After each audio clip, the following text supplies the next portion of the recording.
Tyreek Hill pulled over before Sunday's game in Miami, cited by police for reckless driving and not wearing his seatbelt.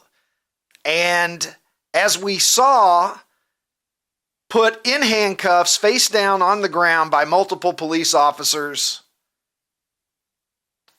a short while before kickoff on Sunday, the game between the Dolphins and the Jaguars. Tyreek Hill going on to score an 80-yard touchdown in that game and mimic the handcuffing that went on. Body cam footage release. There was a rush to judgment, as there always is in cases like this.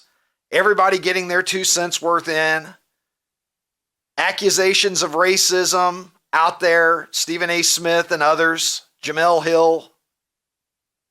Others coming to the defense of the cops. And what I said on this show yesterday was we've got to wait. We've got to wait and see the facts. Let the facts emerge. As we look at body cam footage right now, as you can see, Tyreek Hill face down on the ground, knee on his back, being handcuffed by Miami PD. It's not a great look. And the fact of the matter is, in American society in 2024, we're not waiting for all the facts to come out. But now we've got body cam footage. I don't know. Do you need me to tell you what you saw? It's almost like a Rorschach test when we see things like this. The people who want to believe certain narratives believe those narratives. People who want to believe other narratives believe those narratives. It's a lot like American society, period. We can look at the same thing and come to very different conclusions. What did you see? The officer telling Tyreek Hill to roll his window down. Tyreek Hill refusing that request multiple times. The officers banging on the window. Tyreek Hill telling him to stop banging on the window. And then Tyreek Hill forcibly manhandled and placed in handcuffs. And then later pushed down to the ground, saying that he'd had knee surgery. If you've watched the entire footage, the Miami PD getting very rough with Tyreek Hill. There's no question about that. Ronnie T-Shirts, the international streaming star, joins me from Nashville, Tennessee. Ronnie, I don't know if it's as cut and dried as some people want to make it. What I saw was a guy who was not following police instructions, that was being asked repeatedly to comply with a request to roll the window down. But then I saw the police escalating a situation that you would like to believe did not need to be escalated to that degree. What did you see, my friend? Yeah, dude, I think both things can be true. I think that the police, I think they were completely over aggressive. Was not necessary. They could have handled it in a much different way that this never even would have been a story. Because had Tyreek just got pulled over and issued a ticket, there's no chance we would have had this much coverage if we would even heard about it. But Tyreek did what we're all told not to do. Is if a police officer pulls you over, you comply with, reasonable and lawful requests. There's just no reason not to.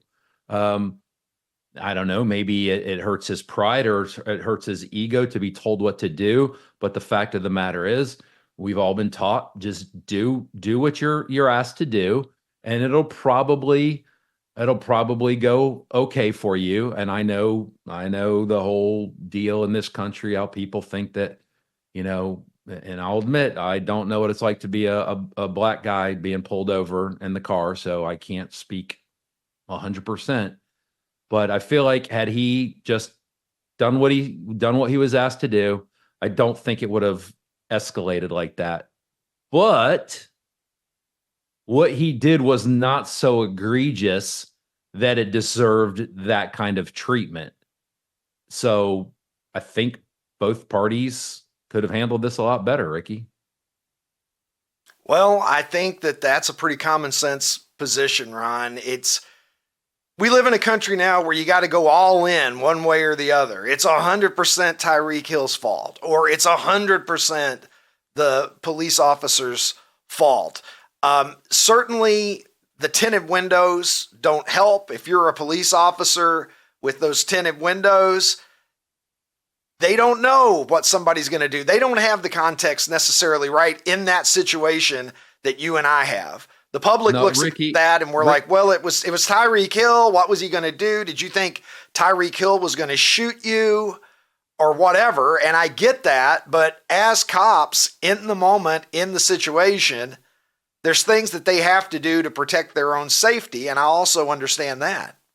Yeah, like I said, I don't know what it's like to be a black guy being pulled over by a cop. You know what else I don't know what it's like to be a cop out on the streets, pulling over cars with tinted windows with people who aren't complying with you. And, maybe that triggers a thought or a memory of something that had happened before or that they had heard from somebody else. And it sends you into a heightened sense of, flight or fight, right? Flight or fight, right? And they instinctively go to, we've got to protect ourselves and everything around it. So I don't know what that feels like either. But back to whole common sense. Once they had him in handcuffs, the aggressiveness should have stopped 100%. And then the one cop basically shoved his ass down in a sitting position. Well, and Ron, it was just, again, it was 100% uncalled for. Everybody becomes an expert in policing and the law and whatever. And the truth is that most of us didn't even stay at a Holiday Inn Express last night, right? People just talking out their ass about this, that, and the other. Suddenly everybody's a constitutional scholar and everybody has been to the police academy and everybody understands all these things. And the truth is most people are truly just talking out their ass. As a lay person, I think that I have multiple views on this. And again, I say this as a white guy who has grown up in a country where, let's face it, wherever you stand on the matter, you've got an easier card to play as a white person in America in a lot of different contexts. You just do. If you get pulled over, everything else being equal, would I rather be a black guy getting pulled over or a white guy getting pulled over? I'd rather be a white guy getting pulled over, at least by some margin, in this country. The history of racism in this country is real, and it is what it is. Now, having said that, the first thing that I think everybody can do, regardless of your race, religion, creed, anything, is comply with reasonable request from the officer that has pulled you over. Ron, I am a yes officer, no officer, thank you officer. We were talking about this last night. I got my driver's license 37 years ago. I've probably been pulled over somewhere in the range of about 20 times in those 37 years, usually minor moving violations. I've never gotten anything worse than a speeding ticket. I think I got a ticket for going 81 and a 65 one time. That's probably my worst ticket. Okay? Minor stuff, generally speaking. However, I always take the standpoint that the cop is right. Because, now granted, I've never had a cop try to search me illegally. I've never had a cop get aggressive on me unreasonably. So I understand not everybody has been as fortunate as I have been in that regard. But Tyreek Hill did not comply with multiple requests. Now, does that mean he needs to go face down onto the ground the way that they manhandled him? That's a different question. The Dolphins have issued a statement on this. We are saddened by the overly aggressive and violent conduct directed towards Tyreek Hill, Calais Campbell, and is it Jonnu Smith, by police officers before yesterday's game. It's both maddening and heartbreaking to watch the very people we trust to protect our community, use such unnecessary force and hostility against these players, but a reminder that not every situation like this ends in peace. There some valid points there. I mean, it did seem like the situation was escalated by the police. My dad was a police officer. He died in the line of duty when I was 5 years old. The closest thing I have to a little brother, I'm an only child. Growing up, it was just me and my mom. The closest thing I have to a little brother is one of my best friends, Jonathan, back home in Kentucky, and he's a Kentucky State Trooper. Okay, I have respect for law enforcement. I don't believe that every cop is a good cop. We have seen abuses of power and abuses of authority in different situations over time, and we have certainly seen that in some cases being directed at black men. There's no question about it. But every case must stand on its own merits. It's irresponsible to take everything that happens, whether you're pro-police or whether you're anti-police or whatever it is that your perspective may be. You can't just cram every incident into your pre-selected narrative. Every incident is a sample size of one and should be looked at individually. And in this case, I see a situation where Tyreek Hill could have complied and made it very likely a routine traffic stop had he done that.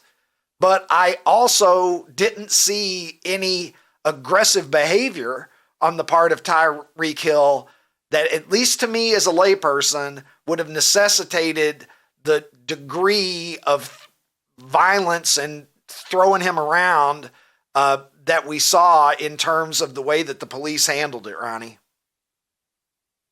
Yeah, man. I mean, I agree with everything you say, and I the same. I think there's good cops. I think there's bad cops. I think there's a lot of cops that they are just looking for the tiniest little thing that allows them to act the way that they want to act in that aggressive manner that will still be by the book. So they're just looking for that little crack in the door so that they can go into full, I'm going to take care of this mode. And that's what I saw yesterday. I saw police that were just out of bounds Hotheads. with Hotheads, they were out of bounds with how they were acting. And I'd still, if I have a chance to talk to Tyreek, which I clearly won't, I'd say, dude, you know who you are. You know there's a spotlight on you. The simple thing to do in those situations is just say, okay, yes, sir, here you go. You know what? I was in a rush to get to the stadium. I'm sorry. I'll do better next time. I'll get this ticket paid. It would have been so easy. Yeah, it's an unfortunate situation all the way around because Tyreek Hill, there's really, as you said, if he had made different decisions, it probably doesn't happen. But at the same time, could he have reasonably expected to be yanked out of that car and on the pavement? I can see where his head was spinning because I didn't see him do anything physically belligerent that would have seemed to have necessitated the way that they handled him. Ronnie, a happier police story. We saw a little bit last night in Santa Clara, Monday Night Football, the 49ers and the Jets having a showdown. Aaron Rodgers getting a do-over on his Jets debut that didn't go so well last year. That's Ricky Pearsall on the screen. He's a rookie wide receiver for the San Francisco 49ers. And Ricky Pearsall was shot in San Francisco in a botched robbery. A 17-year-old kid was trying to rob him of a Rolex, and Ricky Pearsall got shot in the chest, I believe, there. And we can see the officer who responded and the surgeon who saved him. A really nice moment there last night before the 49ers game, and a little bit of a palate cleanser with the police controversy that's going on in Miami. It's nice to see a situation where you've got an athlete and a police officer in a much more positive light together.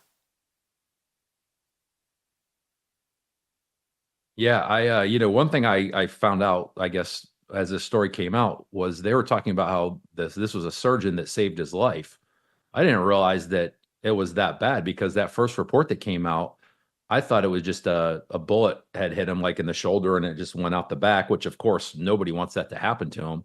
But I didn't realize that it was, life-saving surgery. That puts a whole new twist on it for me. But yeah, that was pretty cool.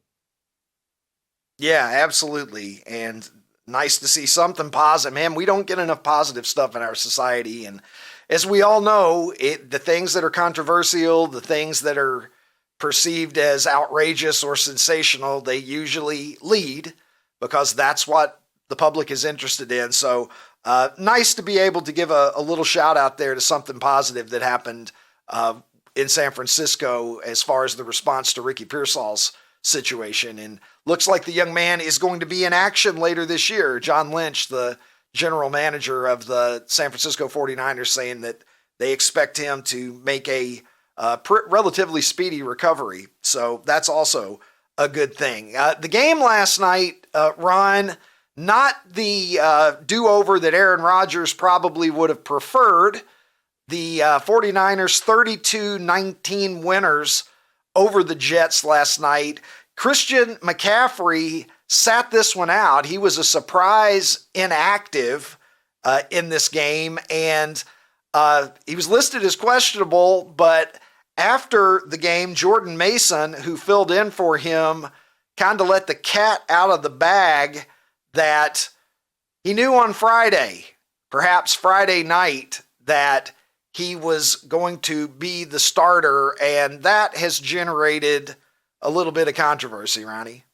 Oh, I can tell you right now, I'm going to be part of a class action lawsuit because McCaffrey was on my fantasy team, and everything I checked it every single day, and it just kept saying questionable, but reports are he's going to play. So you would just be an absolute fool as a fantasy owner to not play him and put whoever your crappy backup is. And I'm actually out walking, and I get a text from one of my friends who's in the league, and they said he's out. And I'm scrambling now, like 15 minutes before kickoff, trying to get, how do you say the fullback's last name? I can't even say it. Jurcevic. I don't know. I'm not trying to help you with that. Yeah. I'm going on waivers trying to pick a player up because I had nobody available on my bench. Yeah. And so I ended up losing my fantasy game last night where I only needed like 13 points from McCaffrey and I would have won it. And so, yes, I'm going to be a part of a class action lawsuit against the 49ers. Well, maybe we should have led with that. That's outrageous also, Ron. We had like a brief moment of happiness, and here we are with your tragic situation. The Jets, I had the 49ers. They were one of my picks this week. I said it was my pick of the week. I didn't wager any real money on it because I just don't like to gamble because I'm going to lose in the long run. I have learned that. But I would have picked that as my this was my number one game this week. I thought that 4.5 points, and I think the line actually went down to 4 after we made our picks, Ronnie. I didn't see it. Aaron Rodgers, the Jets only with 21 minutes of possession. That is the lowest time of possession that Aaron Rodgers has ever had the ball in any of his starts. I mean, not counting last year when he had it for about 17 seconds before he blew out his Achilles. But 21 minutes is all the Jets had it for. San Francisco scored on 8 consecutive possessions. And Aaron Rodgers, look, he's one of the greatest of all time. I'm not going to sit here and write the obituary of his NFL career by any means, because I do think things will look up for the Jets as the season goes on. But Aaron Rodgers, Ron, is going to be 41 years old in December. And he is, maybe about 20 months away now from like his last real NFL action, having missed the entire season last year. Yeah, 600 days. Yeah. 600 days out, approaching age 41. I don't think we can necessarily guarantee by any means that vintage Aaron Rodgers is going to show up this season. You know what though? I watched most of the game, and I don't feel like the reason the Jets lost was because of Aaron Rodgers. I mean, they supposedly have this amazing defense and gave up 32 points. So I think that's a bigger problem than Aaron Rodgers. I saw after the game last night, I was watching Van Pelt, and they were talking to George Kittle. And did you see the one touchdown pass that he had on a free play? Somebody had jumped off sides. I did not. It was a free play. I did not. They were talking about how Aaron Rodgers is the master of that. Dude has done it 19 times in his career. Like 19 times he's scored a touchdown on a free play. And it was pretty cool. So I didn't look at this game watching it like, oh gosh, Aaron Rodgers sucks. I didn't feel that way at all. I mean, I thought he was making some his release is so fast. He gets the ball out really fast. He's got Garrett Wilson, who is just a stud. I just don't think it was an Aaron Rodgers issue last night. I mean, time will tell. But yeah, I mean, 40's old, of course, to play in the NFL. But I don't think it was necessarily a Rodgers issue. I think it was you're right. I mean, you let the other team have the ball for 39 minutes. Yeah. You're going to lose almost every single time. I mean, the Niners have possession for almost 2/3 of the game. And that is not a recipe to give Aaron Rodgers an opportunity to exercise his abilities. But pedestrian numbers, 13 of 21, 167 yards, a touchdown, and an interception from Aaron Rodgers last night. Let's go to our poll of the day, Ron. Well, no, wait a minute. If you have another thought, go ahead. I'm going to let you make it. An interesting fact from this weekend, because you brought up his yardage. Only one quarterback the entire first week threw for over 300 yards, and only two threw for only another two other threw for over 250 yards. So quarterbacks were crazy in this era of That's football. Crazy in today's game. Yeah. Mm-hmm. How many 100-yard rushers were there, Ron? Do you know that? Yeah, well, I know that there were a lot, and I will tell you that's the other takeaway I had from this game. I mean, Christian McCaffrey is a bona fide badass. Like, he just is. But his backup, who I'd never heard of before, rushed for 147 yards. Like, I think a lot of running backs would succeed on that team with the schemes that they have for running, because 147 yards is impressive. Yeah, it is. And look, I think these quarterbacks, they're not benefiting from this abbreviated preseason. And not only is the preseason abbreviated, but I think more than ever, nobody wants to let their first stringers have meaningful action in games that don't matter. And I absolutely get that. But it's almost like the preseason is just not very helpful at all. We saw it with Caleb Williams. He looked every bit a guy who was in his first game, and maybe he would have anyway. Maybe even if he had played more in the preseason, that still would have been the case. But they're just not taking chances with these guys. I absolutely understand that, but they're going in cold week one. I think a lot of teams have to, in the back of their minds, I don't think they'll ever publicly admit it, but I think they're looking at the first two real games as kind of preseason games, and you hope to get a victory, or if you get two victories, that's amazing, because Joe Burrow, who's, top tier quarterback, dude, he looked awful on Sunday. Like, he looked awful. And Ron, Trent Dilfer said that September is the new preseason. Yeah. And you just hope to get some victories, right? Yeah. You want to tell your Trent Dilfer story? We'll save that for another time. We'll tease it. We'll tease it today. Let's go to the poll of the day over at Super 70 Sports on X, where I post a poll every day of 4 things that are good, generally. And today's options are Twix.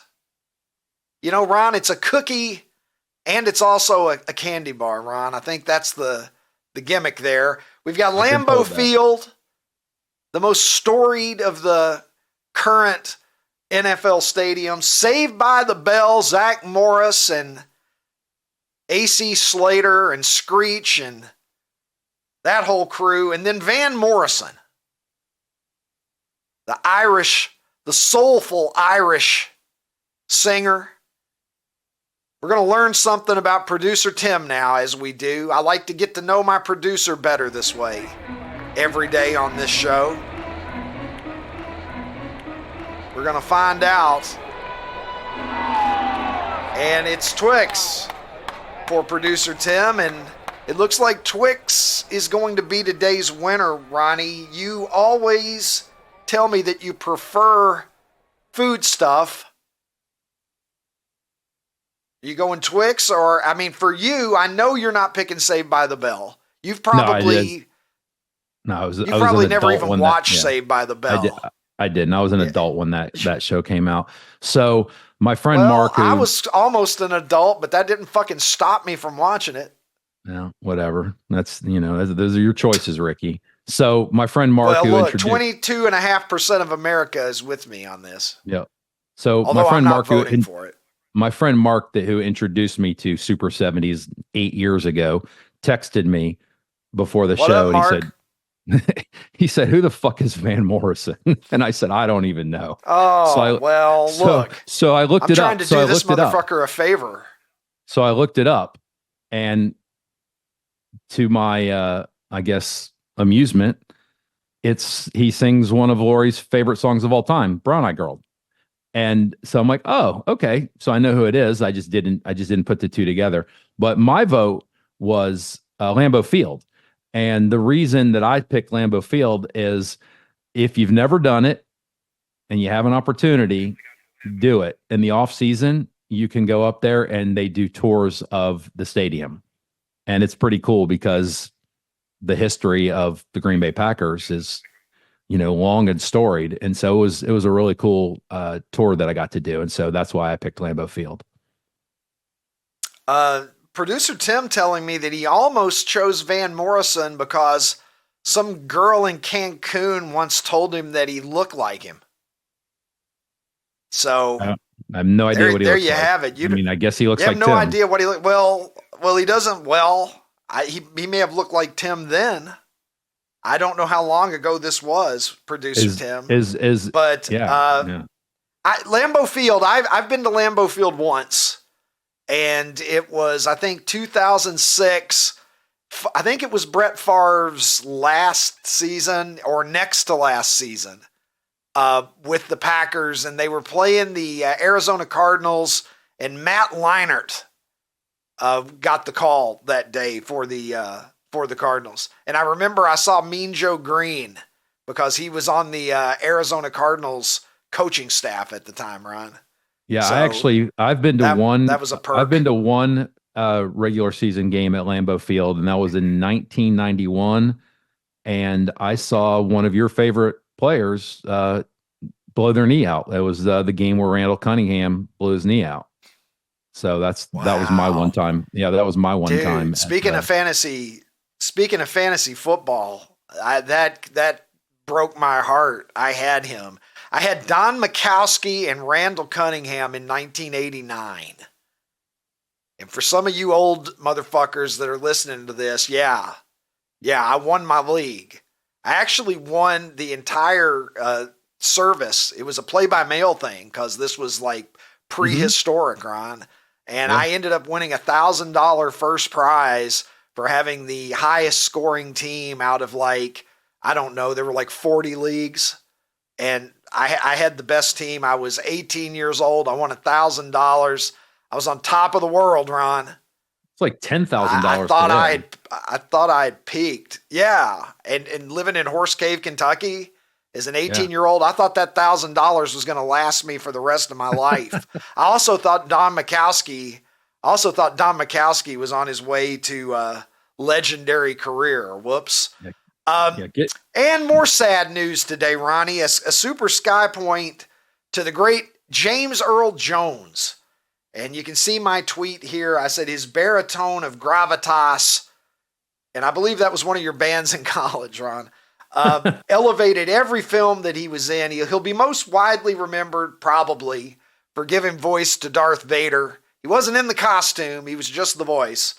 But as I say here, he'll eternally, for me, be telling Ray Kinsella why people are going to come to his goddamn insane person baseball diamond in the middle of bumfuck Iowa. Terrence Mann, The Boat Rocker, was the book that Ray Kinsella read when he was a young man, and he traveled and found Terrence Mann. And I thought James Earl Jones, in many ways, kind of made that movie. One of lots and lots and lots of great performances in the career of James Earl Jones.